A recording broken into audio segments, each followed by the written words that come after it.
Hi internet, how are you doing? I'm sorry it's been a while, we've been hard at it. But one of the videos that we really wanted to do was how to assemble SmartBench. So, I've laid out all the components for SmartBench as if they'd just come out of the van or I've unpacked it from the garage. We have a camera over there. We've got Dave on the gimbal. Say hi, Dave. Hi, Dave. And we've got a 3-minute timer down here, which we're going to try and beat. My personal best is 2:48.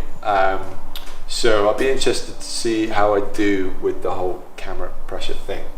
So without any further ado, Dave, you ready? I'm ready. Okay, ready, steady, let's go. Okay, I'm going to try and talk you through what I'm doing. I'm going to take a pair of legs and just put them underneath the Y-bench so that I can lift up the lower X-beam and engage that lower X-beam with the end of the Y-bench. So put my wheels on here, which then engages the rack. I'll get my legs back, put that down, unfold these, and these engage into the end plates of our Y-bench, like so. Over center locks. Same again this end. Unfold the legs. Same thing again. Just lift that up.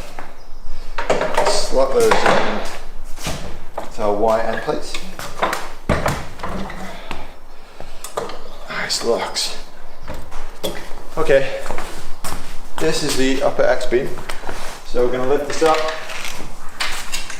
carry that over and just slide that over our 2 clamp skids at the end of our lower X. Drop that down and then plug it in. And all the looms run through the lower X and then clip in on a single loom there. We've done Y, we've done X, let's leave Z. So I'll take the Z. I'm just going to load that in. Again, engaging wheels and the pinion. After that comes a loom connection. So that's all our comms. Goes through to the brain of the machine. And they get clamped. Latch plates. The next one's going to be a power loom, which obviously gives it the juice. We keep those separate, by the way, because it's good practice from the electronics perspective to keep the power away from the signal. So, hence 2 looms.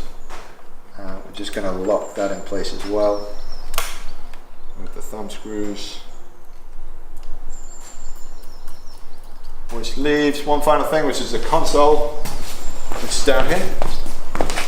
We take the console, we put that in, and then we take this loom and we plug it in. It's on an axle up. Oh!